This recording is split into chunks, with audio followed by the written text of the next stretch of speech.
inaudible, okay, to human ears. Okay, so that's why they are passed, okay, below the audible sound. Okay, so you have your ultrasonic and you have the infrasonic below the audible range. Higher than that, okay, is your ultrasound. Okay, so we discussed that during your physics, di ba? So sound waves requires a medium to be propagated and transmitted, okay, towards the biological tissue. Okay, so by application, we will be discussing also kung paano yung application nito, okay, on various cases. Okay, and then we will get to practice, okay, the actual use of it by next week. Okay, so following the completion of this lecture, you're able to analyze the transmission of your acoustic ultrasound or energy in biological tissues in relation to the waveform, to the frequency, velocity, and attenuation. So you're able to understand also, again, the basic physics involved in the production of your therapeutic ultrasound. So what is the difference between the thermal and the non-thermal physiological effects of ultrasound? You're able to evaluate the specific techniques of application. Okay, choose the most appropriate and clinically effective use of ultrasound. And part of that is the clinical dosimetry, okay, or the proper dosage on how to select the most appropriate dosage for your patient. And of course, you're able to identify as well the contraindications and the precautions that has to be observed with your therapeutic ultrasound. So your ultrasound, again, is a form of acoustic vibration propagated in the form of longitudinal compression waves at a frequency that is too high to be heard by the human ear. Remember the frequency of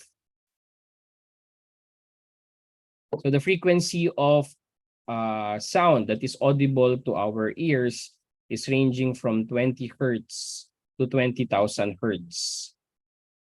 Okay, that is the range, okay, that is audible. Below, it's infrasonic. Above it is ultrasonic.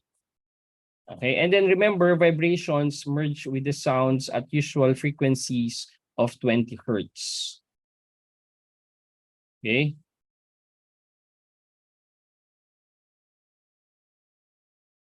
So, compressional waves, we have discussed that.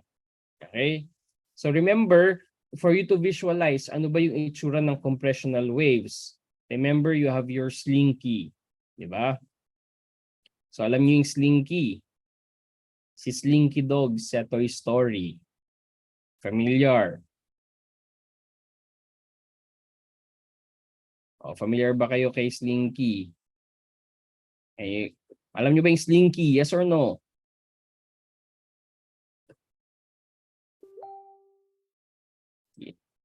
Si Slinky Dog, hindi niyo kilala si Slinky Dog. Yung sa Toy Story.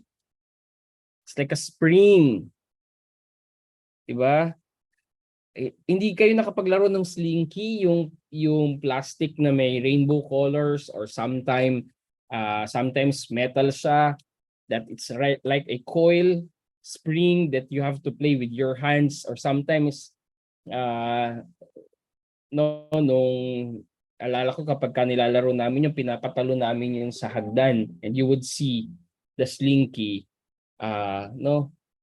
as if the Slinky is walking through the stairs, no? O, yun po yung Slinky. Okay? So imagine when you retract the Slinky, tama? Ni-retract mo siya, ni-stretch mo yung Slinky, and then you propagate the wave on that sense to and fro, longitudinal.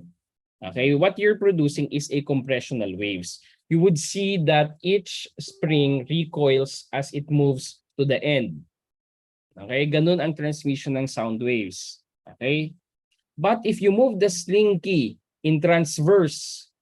Yan, no? Pag minove mo siya pa ganyan, you would see your waves moving on a sinusoidal pattern. Nakuha? So both types of wave are present in ultrasound. You have the longitudinal compressional waves and you have your transverse or yung tinatawag nating shearing wave. But generally, ultrasound are compressional waves. Majority of its wave produced are longitudinal compression. Okay? So the frequency varies in literature. Kasi encountered several times in the board exam, there are various choices regarding the most appropriate frequency for ultrasound. So I already identified it from several literatures, from Wadsworth, the very old textbook that we are using. Okay, for medical application, it's ranging from 1 to 15 megahertz, including those diagnostic ultrasound, the one that is used for diagnostic screening test. Okay, for physical therapy purposes, we have your 0.75 to 3 megahertz, but in usual clinical setting, we only have two frequency available, the 1 and the 3 megahertz. Okay, so frequency range is 85 to 3 megahertz. Okay, for medical purpose, it's 0.5 to 3. And the most commonly used is actually the 1 megahertz. Okay, and we will discuss later when to use 1 and when to use 3 megahertz. Okay, so when you do your ultrasound, okay, when you irradiate the tissue, okay, you are doing sonication or yung tinatawag nating insonation. It's the art of radiating the tissues of the body using the ultrasound. Okay? So pag sinabi mo, okay, sige, paki-insonate yung area. So when you say insonate, you are applying a therapeutic ultrasound along the body tissue. Okay? Bakit art? Yeah, later you would see, okay, by clinical application, it has to follow a specific pattern. Okay? Kaya siya tinatawag na art of irradiating tissue. Okay? Hindi dahil maarte yung paggamit ng ultrasound. Yes, part of it, somehow it is. Okay? Because you have to follow a specific pattern when you insonate the area. Okay? So characteristic of your ultrasound, as I mentioned, no? So it's a form of mechanical acoustic or sound vibration propagated in a longitudinal waves. So it consists of to and fro oscillation. When I say oscillation, it's just waves, okay, traveling, okay, through the medium. Ito yan, no? So imagine the sound being propagated by your transducer head. So transducer head po yung tawag doon. So there are areas of compression and refraction. So when you say compression, these are sound waves which are more compressed or they are tight.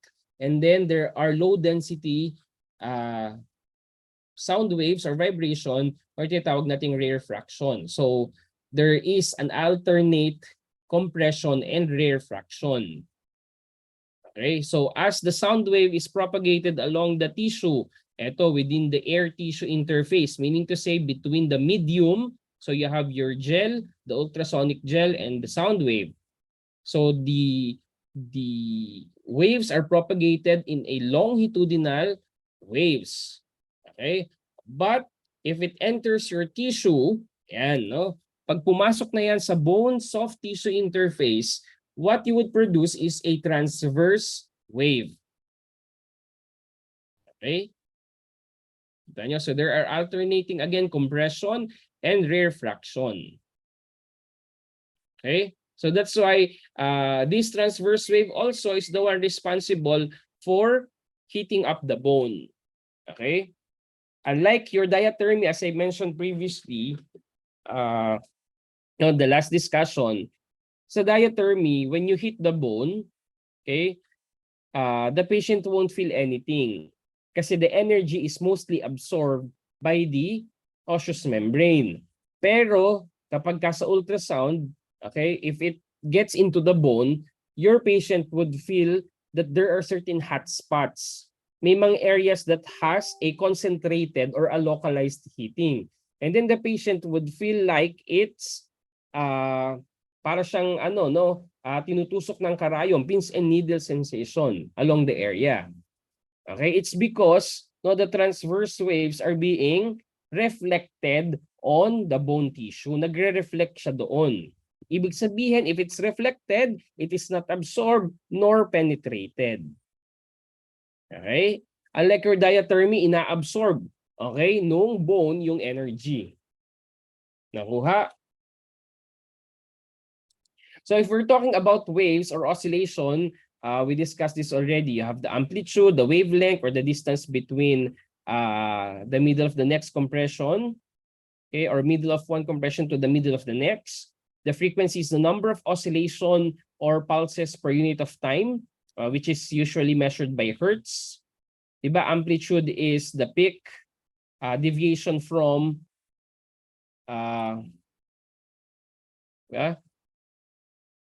so this is the amplitude.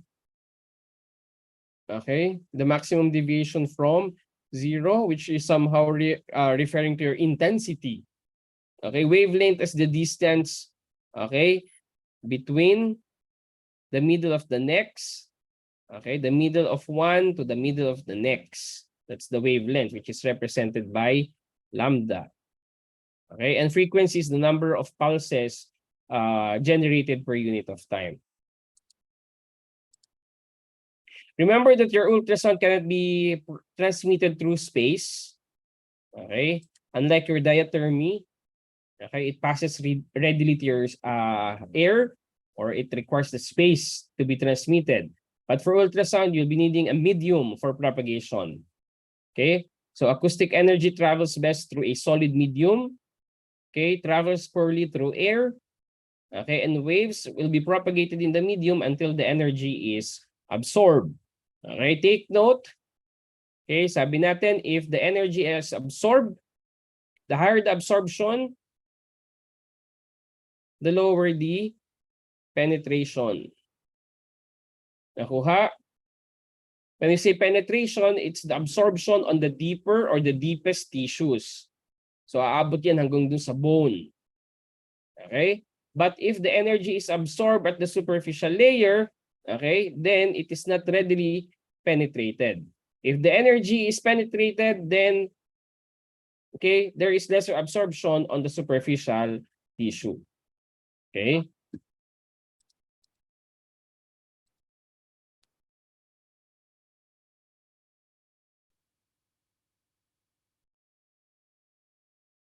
So unlike your electromagnetic energy, no, unlike your diathermy, unlike your ultraviolet radiation, okay?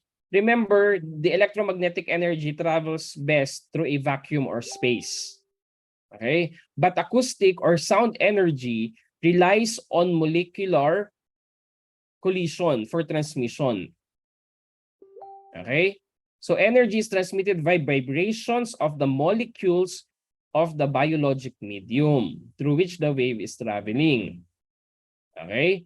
So the molecules within the medium, okay, allows the vibration or the vibration along, okay, the medium is due to the molecular collisions, okay, of the molecules. Okay? So for example, it's best explained like, for example, throwing a stone on a body of water. Okay? So that vibration created within the, as you drop the stone over the water, that vibration that is created along the surface, okay, it's similar to the effect of the transmission of your ultrasound on the biological tissue. Okay? So the molecules within the conducting medium, okay, will cause the vibration and minimal displacement of the surrounding tissue. Okay?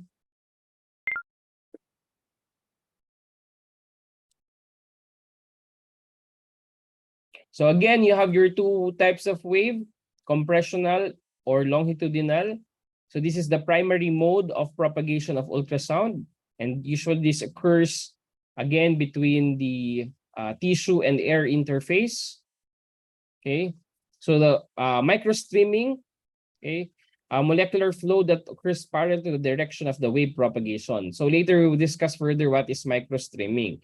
It's a way of propagating the sound waves towards the biological tissue. Okay. The other types of wave, you have your shear or the transverse wave, which is perpendicular to the direction of the wave, and usually effective only on solid medium. And it's the one responsible for heating up the bone. The transverse, na-discuss natin yung kanina, no? As mentioned a while ago. Okay? So ito yung sinasabi ko sa inyo, no? When you propagate the spring on that direction, you have your longitudinal or compression waves. Okay, so there are alternating compression and rarefaction. Ito yon. So makikita mo, ito yung merong areas of high density. Ibig sabihin, ang intensity ng energy dito is higher compared to those areas with rarefaction. Ito yung compression, ito yung rarefaction. Okay? And take note, it is parallel to the, sabi natin kanina, longitudinal wave occurs on a parallel to the direction of the wave propagation. Okay? Kapag ka naman transverse or shear, you would see there are also areas of high density energy and low density energy. So you have an alternating compression and rarefaction as well.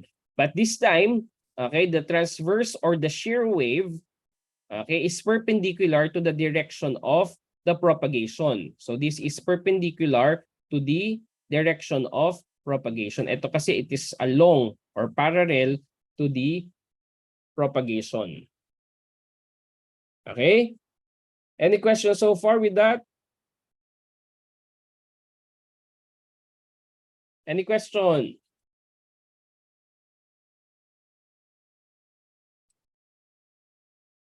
Okay. So what is needed to produce an ultrasound? Okay, so a basic US generator requires, of course, a power supply, an oscillating circuit, which is actually on the unit, and you have your transducer. The transducer is the one that will convert the energy, the electrical energy, to sound energy. Okay, kasi syempre nanggaling yan sa power supply. To produce the sound wave, you'll be needing an electrical energy. Okay, and then there is an oscillating circuit. The unit will try to increase, amplify the frequency to create the sound. Okay, but it's the transducer that will convert the electrical energy to acoustic vibration. Okay.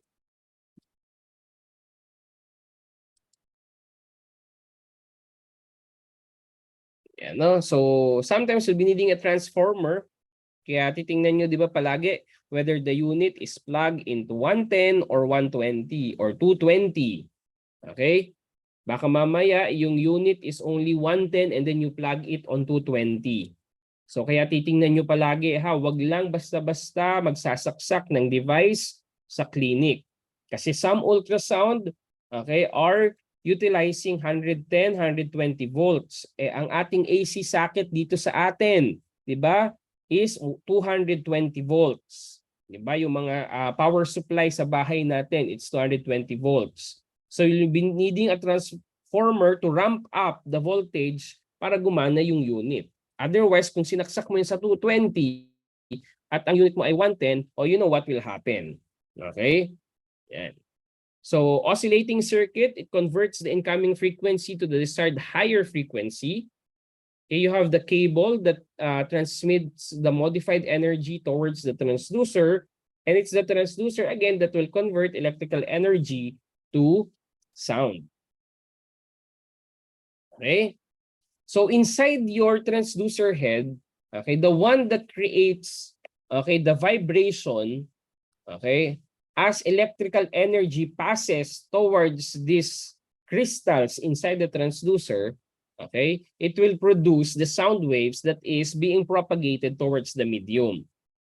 Okay? So the most commonly used crystals, okay, inside your ultrasound transducer is a quartz crystal. Okay, some would use tourmaline, zirconate, barium, signet salt, or nickel cobalt. Okay, but the most common is actually a quartz crystal. Okay, kaya kapag ka na-drop nyo yung ultrasound head, expect that the quartz crystal inside the transducer head, pag nabasag yan, hindi na yan magpo-propagate or hindi na yan magkikreate ng sound wave. Okay, so be careful in handling the transducer. Okay, kasi mahal magpalit ng transducer head sa clinic. Okay, so again, nasaan yan? Nandun po yan sa dulo ng transducer head. I have here a portable ultrasound. This is a portable ultrasound. Ginagamit natin kapag ka sa home therapy, no? Sa loob nito, if you would open, there is a piece of crystal inside it. Okay? Ito yung transducer, ito yung kanyang head. Later, I will explain, okay, the head. And then, the entire crystal is actually found along this piece, at this area, nandito, sa metal cap. Okay? So, the quartz crystal, okay, again, what happens is that the quartz crystal would undergo deformation. Okay?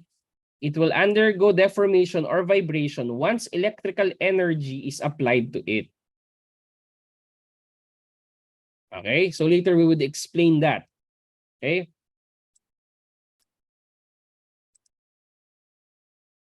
So your transducer head varies as to size. In clinic, meron tayong mga small diameter head. Okay? And you have your large diameter head. Okay, and inside it you have the resonating coil which contains the piezoelectric crystal o yung quartz crystal mo.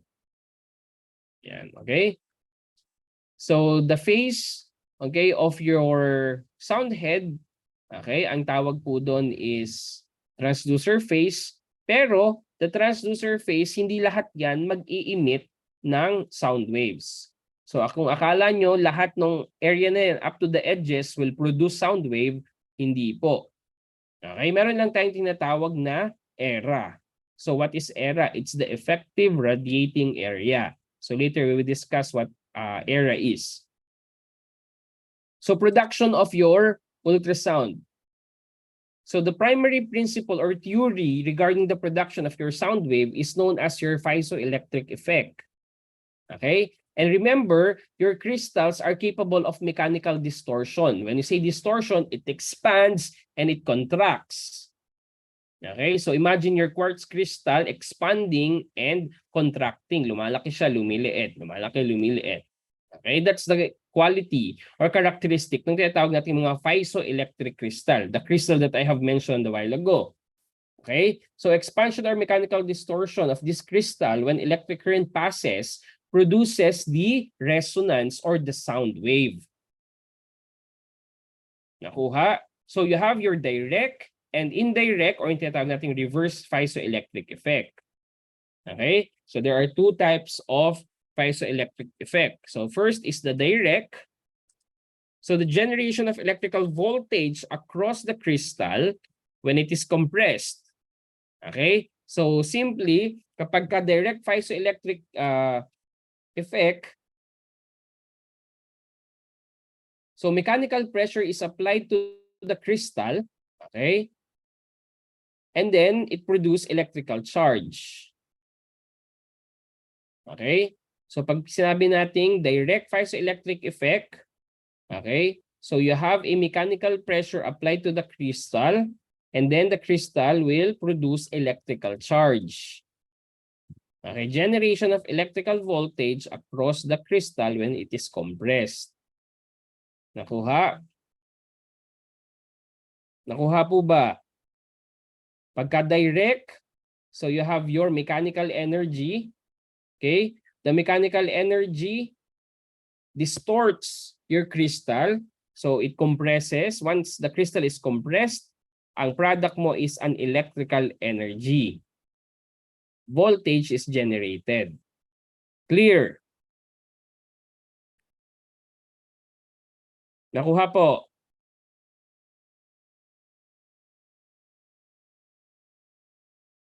However, okay, kapag ka reverse piezoelectric effect naman, okay, the contraction or expansion of the crystal in response to the voltage applied to it. So you will be needing, okay, a charge to compress, okay, your crystals in order to produce the sound. So if I would ask you which one works with our therapeutic ultrasound, is it the direct or the indirect piezoelectric effect?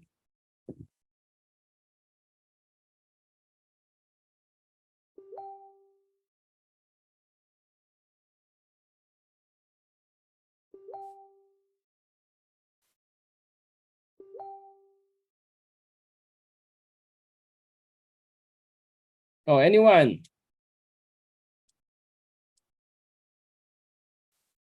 Which one works with therapeutic ultrasound? Again ha, ulitin natin. Pag sinabi nating direct piezoelectric effect, there is mechanical compression, the mechanical energy. Ibig sabihin, i-vibrate niya yung crystal to produce electrical energy. Okay? What is responsible for that mechanical deformation? It's actually a sound applied to it. Okay? So meron kang sound, mechanical energy, electrical energy. Clear. Direct piezoelectric effect. Sa reverse piezoelectric effect, meron kang electrical charge, in-apply mo sa crystal, meron kang mechanical energy, the crystal undergo distortion. That distortion result to sound or acoustic. So therefore, which one applies to the ultrasound propagation or production? Direct or indirect or reverse piezoelectric effect?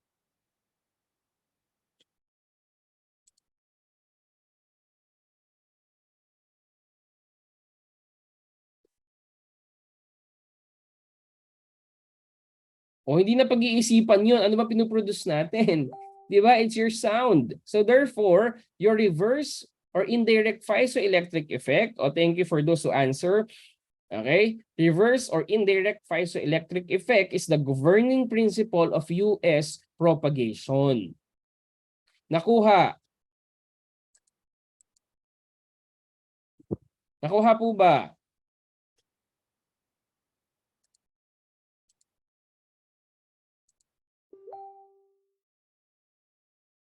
Is that clear? Mr. Cueva, can you explain to us the indirect piezoelectric effect?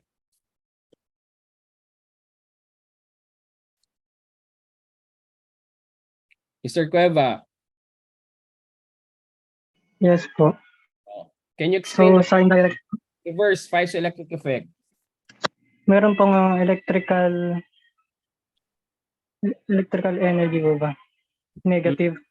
Tapos papunta po sa magiging mechanical energy, then magpuproduce po ng sound. Okay, how is the sound produced? Po. How is the sound produced?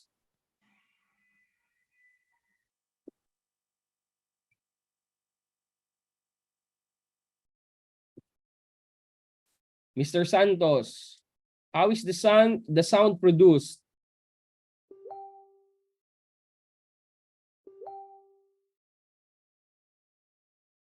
Mr. Santos.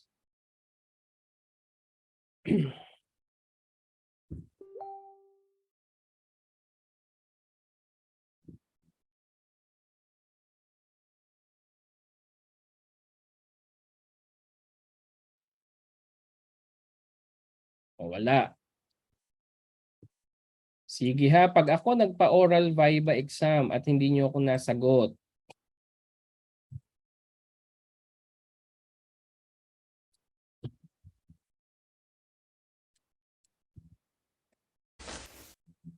Miss Galang, Through crystal po ba, sir?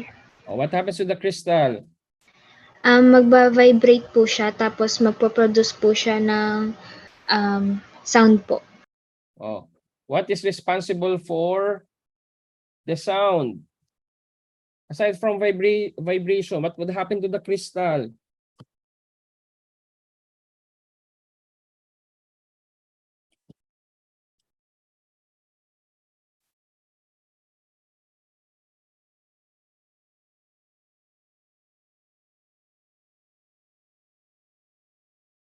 Miss Olivio, what happens to the crystal?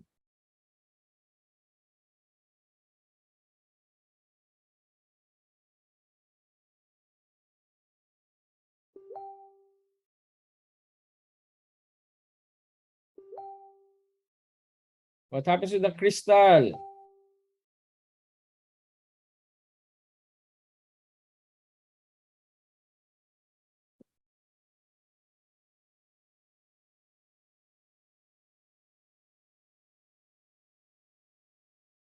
See if you just listening, no, masasagot niyo ako. Simple lang nung tanong.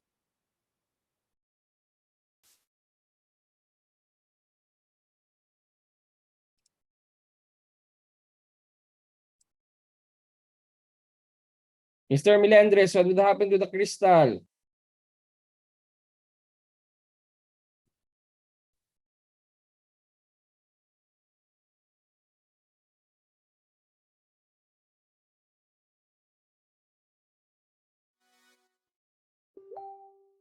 Oh, we can't hear you.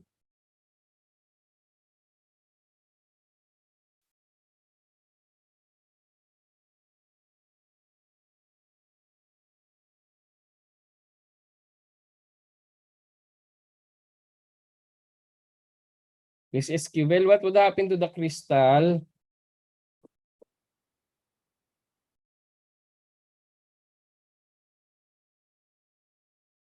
Tinatanong ko pa lang kayo, anong nangyari sa crystal? Oh.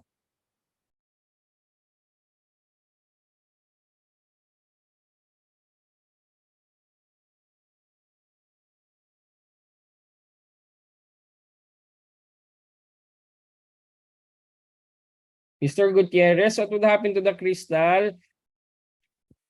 Nagde-deform po yung atom, na napupush around po yung atom ng crystals po, na nagiging sanhi po na dumalo yung electric current po sa crystal. So yung crystals po nagko-contract po. Okay, very good. Piezoelectric crystals has the ability to undergo mechanical distortion once an electrical current passes through it. So once you apply an electrical energy to the crystal, it would start to vibrate, and that vibration would allow the crystal to distort. Magko-contract siya, mag-expand, magko-contract, mag-expand. And that distortion caused by the crystal will produce the acoustic vibration. Is that clear?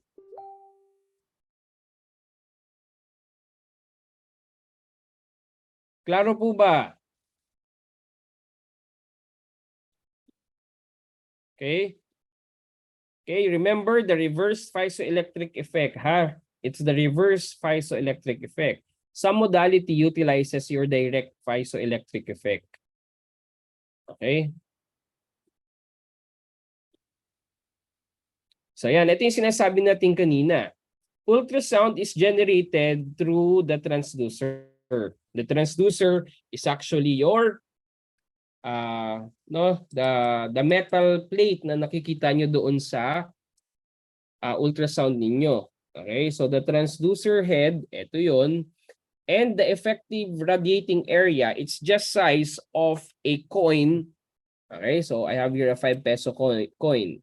This is the effective radiating area. So meaning to say, okay, if this is the entire transducer phase, okay, ang effective radiating area mo lang ay yung nasa gitna. Yung nasa 5 peso coin. Nakuha? So, anong ibig sabihin? The energy is more concentrated at the center, at the era, and lesser energy or almost none at the periphery. Nakuha? So later, this has a clinical application. Okay? So your effective radiating area is slightly smaller than the transducer phase. Okay? Nakuha? So later, it has a clinical application. Okay? So in terms of the transmission or the transmissiveness, okay, of your sound wave, okay, it's directly proportional or related to the depth of penetration. Okay, kaya binabanggit natin kanina, di ba? Energy must be absorbed or penetrated. If it's absorbed, then it's not penetrated. If it's penetrated, lesser energy are absorbed. Okay, but remember, as your sound wave is propagated or transmitted along the medium, okay, that's transmission. Okay? Ano ngang type ng wave ang napoproduce between the tissue and the air interface?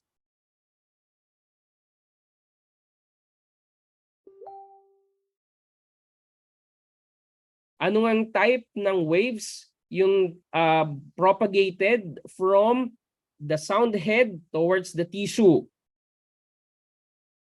along the medium? Mr. Lim?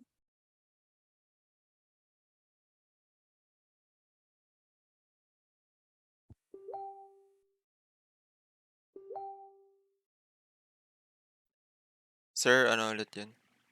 What type of wave is being propagated from the sound head towards the tissue between the air and tissue interface? Ito yung tissue. Ito yung medium mo.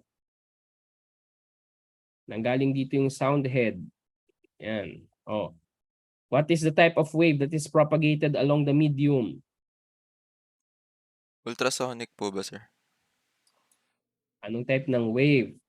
Dalawang wave lang yung binanggit natin kanina. Longitudinal. Yung longitudinal po.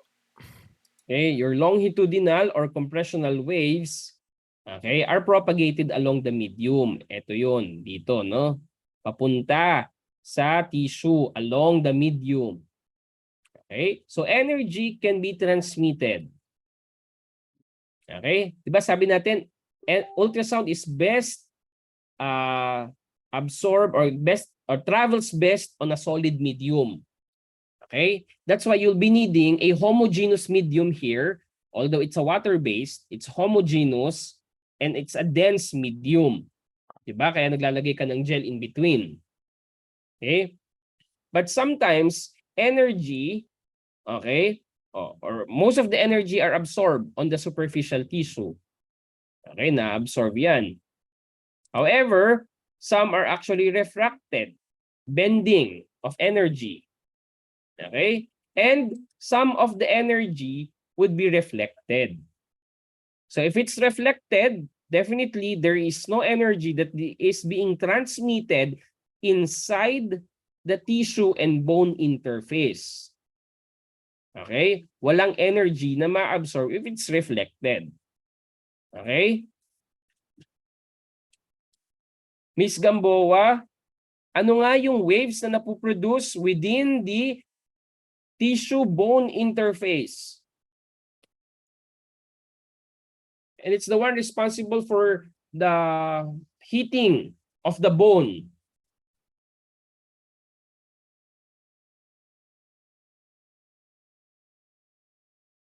Miss Aliyah.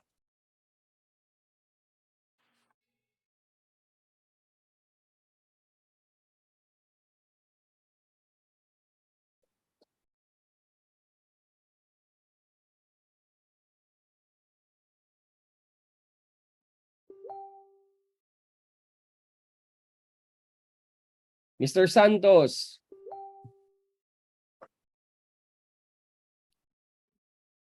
What is the type of wave that is propagated between the tissue and bone interface?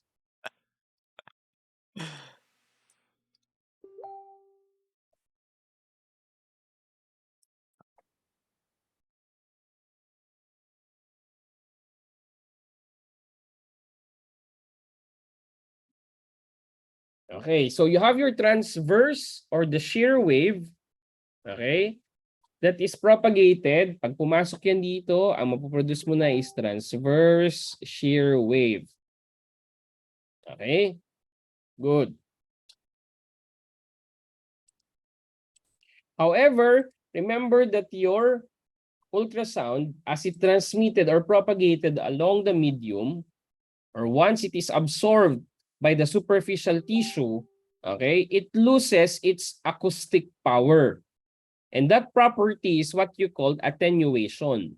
So when you say attenuation, it's the loss of acoustic power, okay, as the energy is being traveled or transmitted to the medium. Bakit nagkakaroon ng attenuation? Bakit humihina yung acoustic or sound intensity? Number one, it's because it is absorbed. Okay, na-absorb siya ng biological tissue. Okay? The next is scattering. Okay, ano ba yung scattering? So when you say scattering, it's the production of spherical waves that radiates the reflected ultrasound in all direction. So there are circular waves that are reflected. Okay, ibig sabihin sa labas pa lang, okay, nagkakaroon ka na ng scattering. Nakuha, these are just spherical waves caused by reflected energy. O, sabi natin, if it's reflected, hindi siya na-absorb. So, nag-scatter lang siya dun sa labas. Anong pakiramdam ng pasyente? Parang merong mainit sa skin. Or sometimes merong pins and needles sensation, mahapde. Okay? Ibig sabihin, hindi na-absorb yung sound energy. Kaya tatanungin niyo si patient, meron po bang nararamdaman? Okay, kasi remember, sabi ko nga sa inyo, kapag ka-ultrasound, the patient won't feel anything other than the cold sensation caused by the metal transducer head and the sound head. Nakuha? Kaya kapag ka nakaramdam yan si patient, no, na parang umiinit sa skin, ibig sabihin, most of the energy are actually scattered on the skin. Hindi siya na-absorb. If it's absorbed, then okay, if it's absorbed, then the energy are not readily available for penetration. Ulit-ulit tayo dyan, no? Depth of penetration is inversely related to the coefficient of absorption. So meaning to say, the higher the absorption property of the tissue, okay, the lower the penetration. Nakuha? But it doesn't mean that the highest absorption would have the hottest area. Kasi remember, ultrasound is a deep heating modality. Tama? It's an alternate to your diathermy. Deep heating siya. Okay? But between diathermy and ultrasound, diathermy reaches deeper, okay, 3 to 5 centimeter compared with your ultrasound, which is 1 to 3 centimeter lang ang kanyang depth of penetration. Okay? So,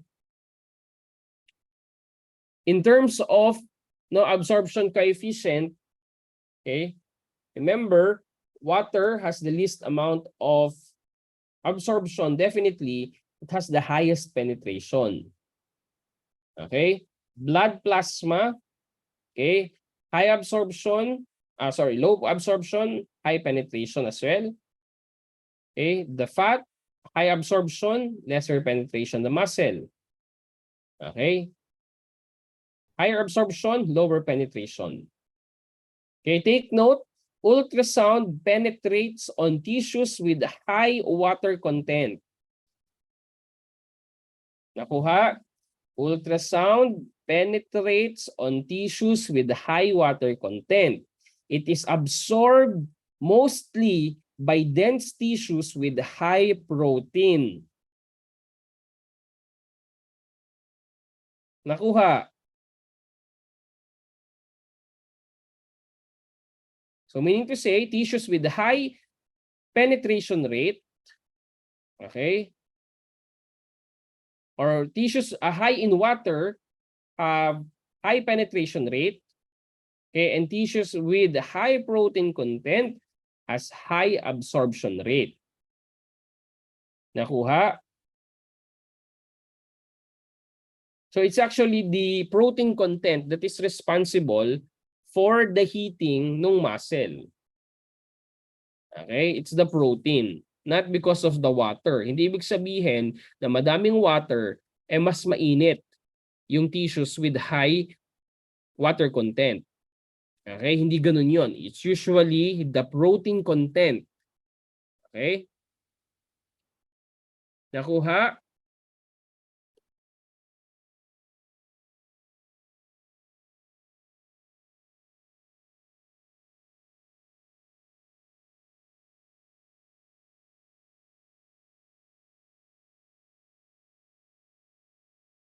So factors that affects the absorption of ultrasound. Of course, the content of the protein, the frequency, the half-value distance, reflection, refraction, and divergence. Okay? So in terms of the protein content, sabi natin kanina, protein is the major absorber of ultrasound. That's why tissues with high protein content hits faster compared with tissues with high water content.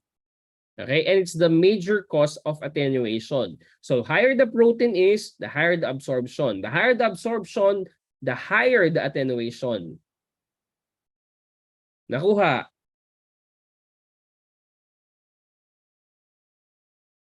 Oy, nakuha ba? Good. Okay. So again, in terms of the protein content, take note, the highest protein content are actually on the bone. But remember, we don't heat up the bone. Okay? Muscle, somehow, relatively high protein content, least ang blood and your fat.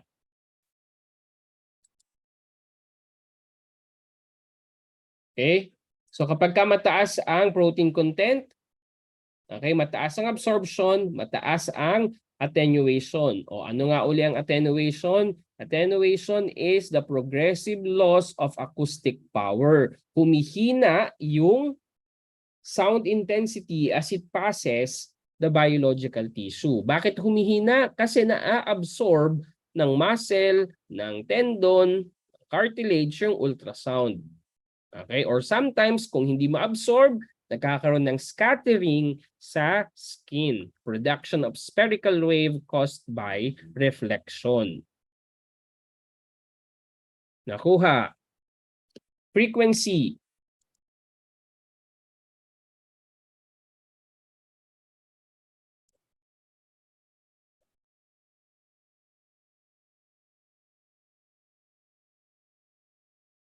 So frequency is directly related to absorption.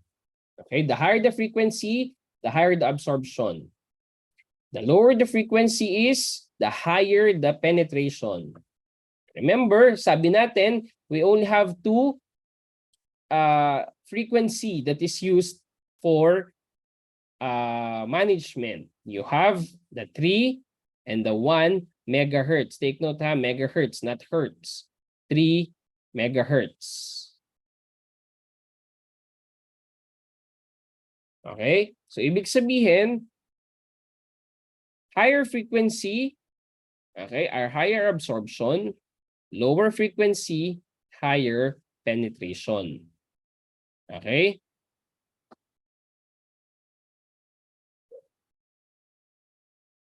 So, ibig sabihin, pag 3 megahertz, if it's absorbed, anong ibig sabihin nun? If tissues are absorbed, usually, saan ba sila na-absorb?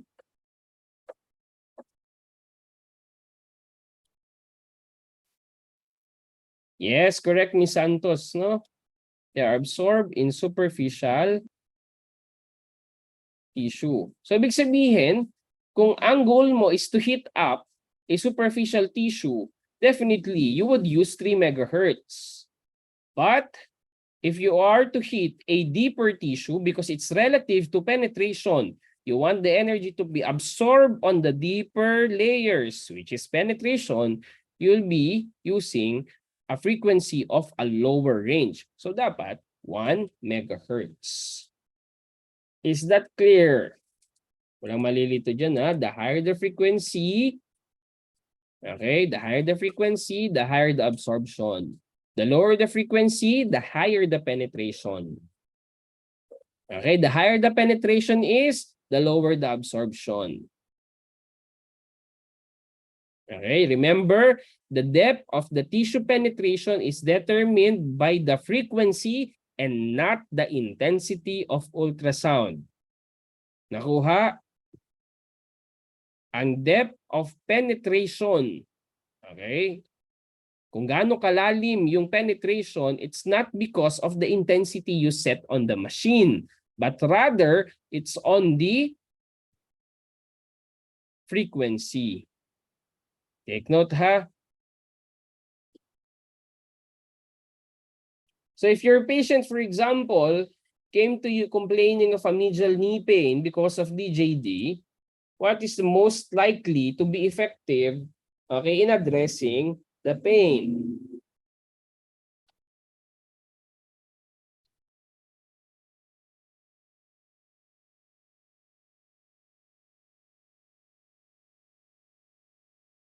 Is it 1 or 3 megahertz?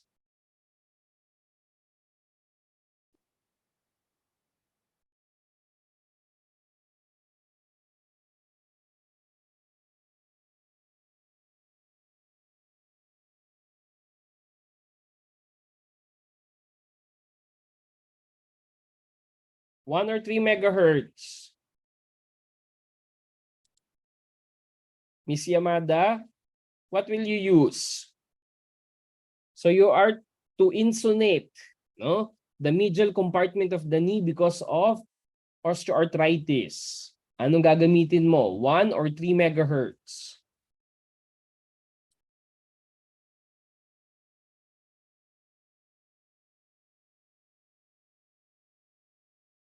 Miss Yamada.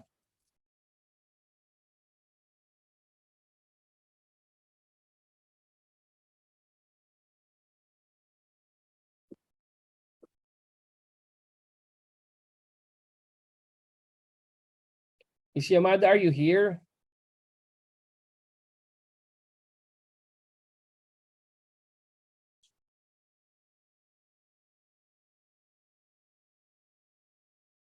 Wala.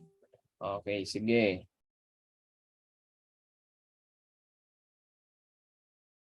Miss Nicodemus, what will you use? 1 or 3 megahertz?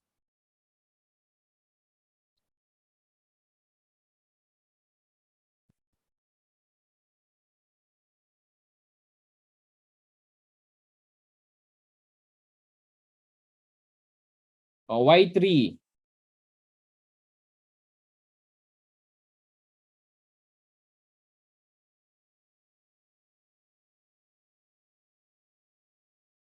Okay? Ano ba yung gusto nating i-heat up?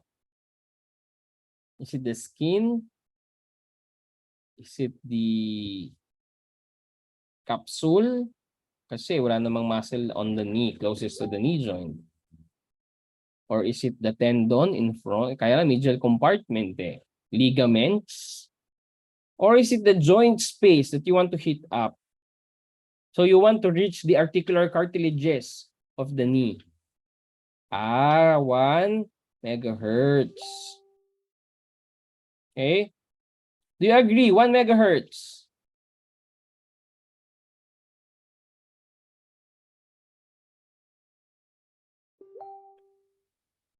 Okay? We'll be using 1 megahertz. Kasi po, syempre, you want to heat up and you want to reach, okay, on the articular cartilages. Kasi di ba yun naman yung primary pathology sa osteoarthritis. Nagkakaroon ng degeneration ng articular cartilage. And to facilitate yung healing, okay, and increase circulation within the area, lagyan natin ng deep heating. Kasi kung yan ay lalagyan mo lang ng hot moist pack, irarap mo yung knee ng hot moist pack, remember the heat is only on the superficial area. it's best if you want to relax the muscle, the tendon, but the heat doesn't reach the deeper tissue. So in order to address the heating inside the joint, bigyan natin ng ultrasound. Okay? Yan. Okay, very good, no? So this figure just tells you, no, the ultrasound as it propagates or being propagated along the tissue in terms of the beam divergence. Okay? O yung pagkalat ng wave on the tissue, okay, the divergence at 1 megahertz is larger compared to divergence ng 3 megahertz. Wherein the beam diverges slightly. Okay, compared sa 1 megahertz that it's more diverging. So as the energy is being absorbed, nakita nyo, no, from areas of high to low intensity. Okay, bumababa yung acoustic power. What is that property again? The acoustic power.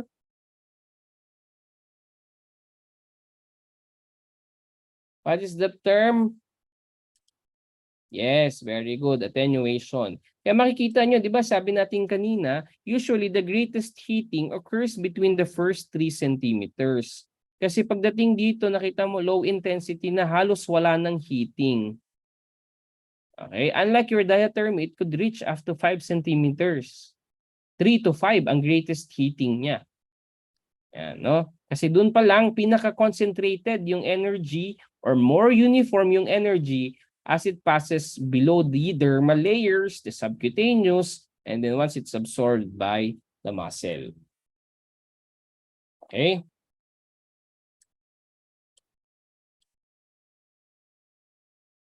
Reflection. So, meron bang question? That's a good question, Mr. Melendres. Ilang cm po ba pagka to be considered deep? Okay? So, beyond 2 to 3 centimeters, it's considered deep structures already. From the skin, ha? From the skin. Okay? So, past 3 centimeters below, okay, 5 centimeters, yan, deep na yan. So, the area below the skin, up to 2 centimeter distance from, okay, the epidermis is superficial. Okay? Although some literature would tell you 2 to 3, okay, below that is considered deep. Okay? So reflection.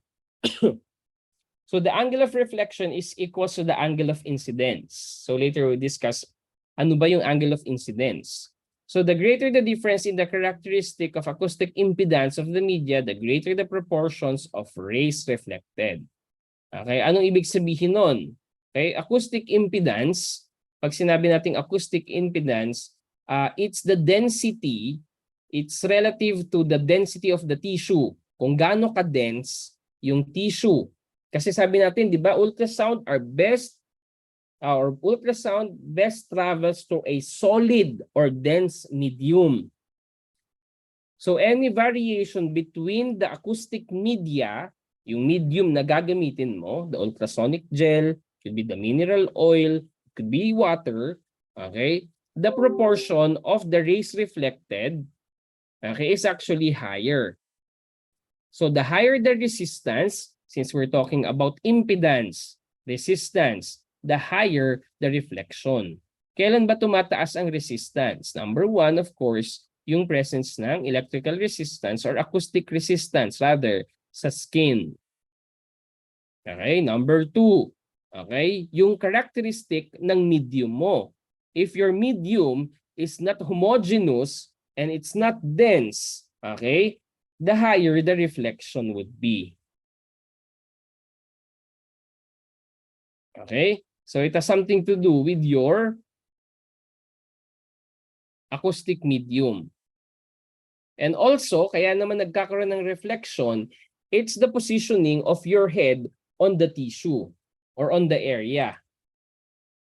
Okay? So yung pag-position mo nung head on the treatment area. Okay? Kasi usually, meron tayong allowed amount of degrees Okay, to tilt the head from the medium. Okay, hindi rin siya pwedeng parallel or actual contact. Kasi remember, if it's a full contact between the transducer head and the biological tissue, the energy is not being propagated. Natatrap lang yan doon sa transducer. Kasi remember, it requires a medium to travel. And then in between, you have your ultrasonic gel. Okay? Common sites of reflection. Number 1, tissue-air interface. Okay, when applied to thin areas, excessive heating would occur between the palm areas kasi manipis yung skin dyan. Okay, so the gap between the tissue at saka doon sa air or doon sa medium, yan, mataas ang reflection dyan. Transducer head, skin with air pockets. Okay, if the transducer head is not contact with the skin. O sabi po natin, sir, hindi pwedeng mag-contact. Okay? Usually 1 to 2 millimeters. Okay? Yung distance ng transducer head from the medium. Okay? You allow at least 1 to 2 millimeter distance between the transducer head and the tissue. Okay? And bone periosteum interface. Okay? What is responsible for heating up the bone? What is responsible for heating up the bone? It's your transverse. Yes, very good. Your shear waves. Okay, responsible for what? Yung tinatawag nating hot spots. Okay, ayaw natin yan kasi it's very destructive doon sa bone tissue. Okay? Imagine kung ito yung bone, okay? Nagre-reflect lang na nagre-reflect yung kung meron kang sound wave, nag-overlap yung lang yung mga sound wave, etong area na to, kakaroon ka ng hotspot. Kasi ang nangyayari lang naman dito, all of the energy are being reflected. Nagre-reflect lang sila. Okay, ganun yung nangyayari doon. Okay?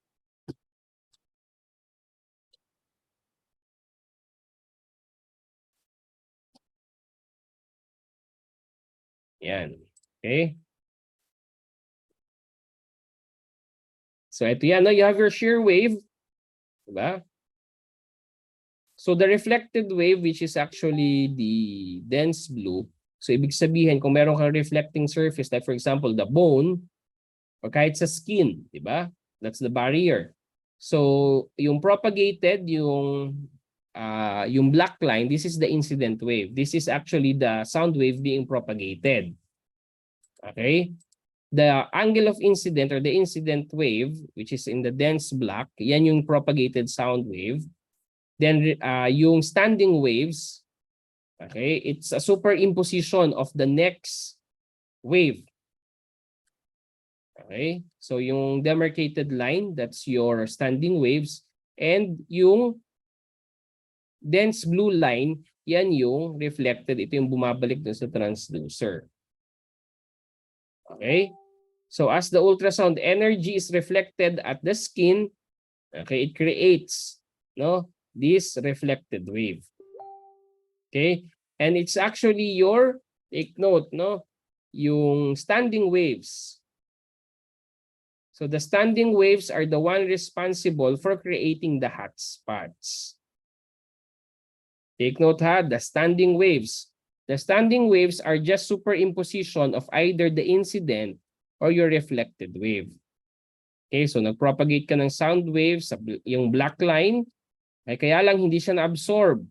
Okay, bumalik lang siya, nag-reflect or nag-create siya ng reflected wave. O, ang tawag doon sa wave na yon is standing wave. Okay, the one responsible for creating your hot spots. Okay? Nangyayari din yan kapag ang technique of application is stationary. Kaya hindi natin nire-recommend yung stationary technique. When you say stationary, you would just place the sound head directly over the skin for the first up to the last treatment time. Pero kapag usually you have your sound, the moving sound head technique. Okay? Kailangan minumove natin yung sound head.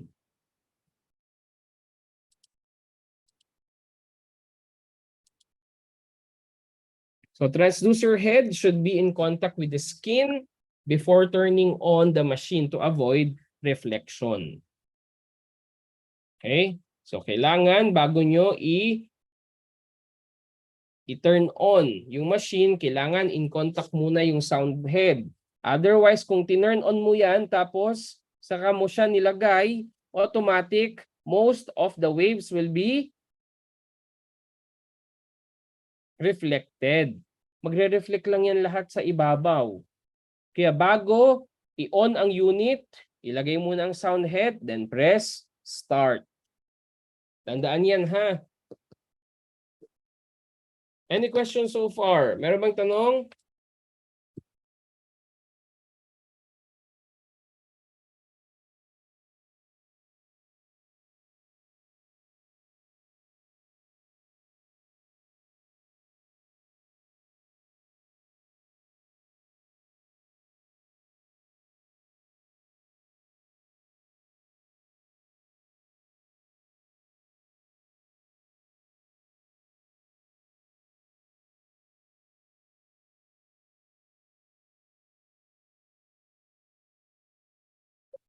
Any questions so far?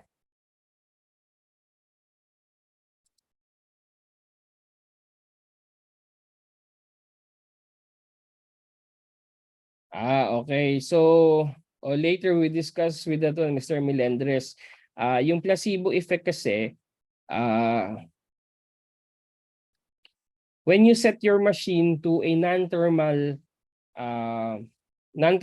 heat, a non-thermal effect, okay, we assume that it's working on a short period of on time and a longer period of off time. Okay, sometimes it's the duty cycle that we usually change or vary, okay, to prolong the off period. Okay? Or sometimes, minsan kahit hindi mo i-on yung unit and then you just insulate the area. Sa mga research, ganun yung ginagawa nila. If they want to try whether ultrasound is better than placebo. Ultrasound meaning you have your parameters set. Let's say, for example, at 1.5 watts per centimeter squared, 100% duty cycle, and then you will insulate the area for, let's say, 7 minutes.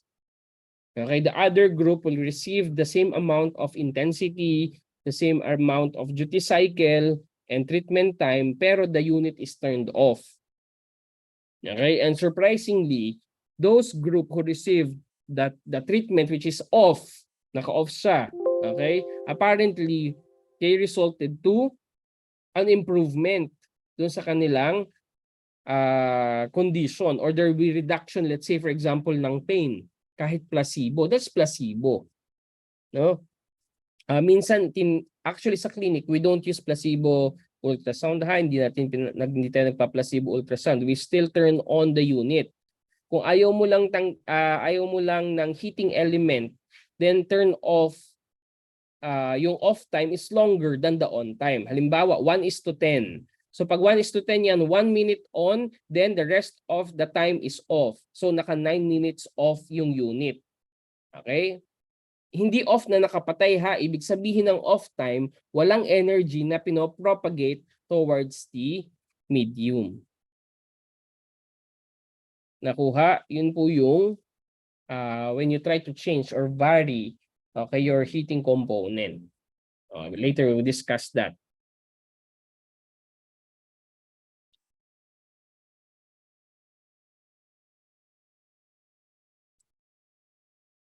A refraction, when you say refraction, it's deflection or bending of energy waves.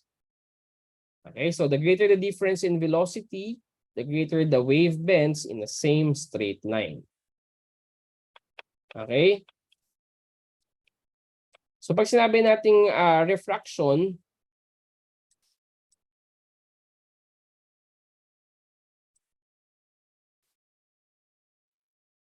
so if the ultrasound is propagated, let's say perpendicular to the surface of the skin, okay, some of the waves are being refracted. Okay, meaning to say they are somehow absorbed. But, okay, there are also waves that are reflected, yung red arrow. Okay? So at a 90 degrees incident angle, ito yan, this is the incident angle. Okay? So if the angle of incident, okay, is 90 degrees, okay,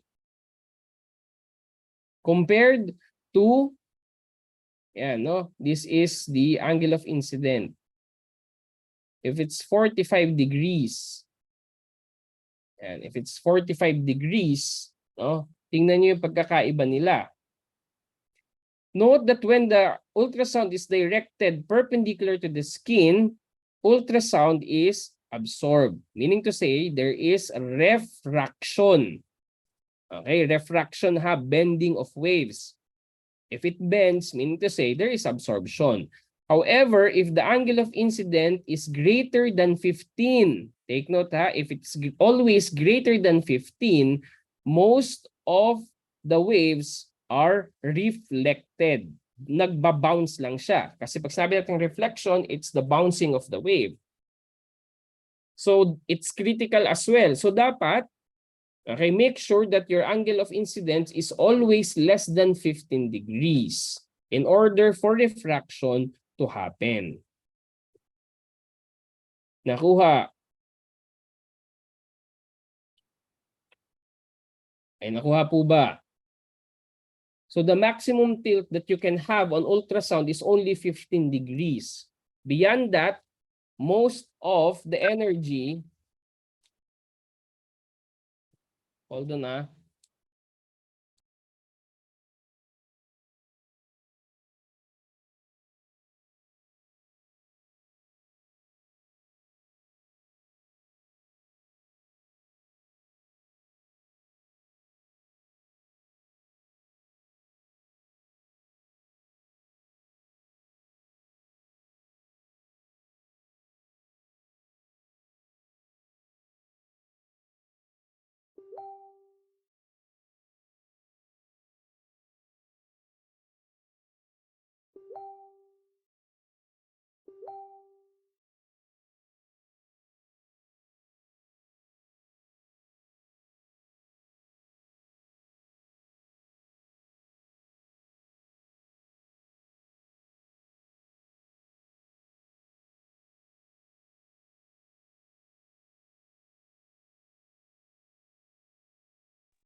Okay po, nakuha po ba?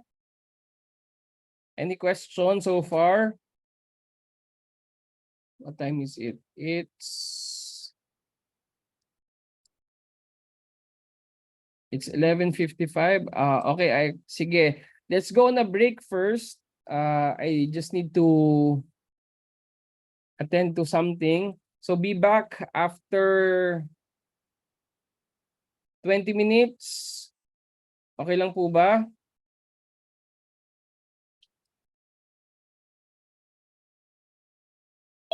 So be back after 20 minutes.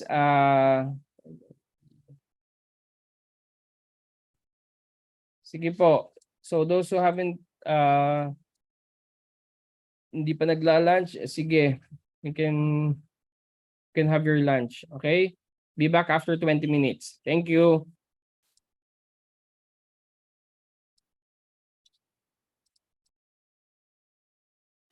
Recording stopped.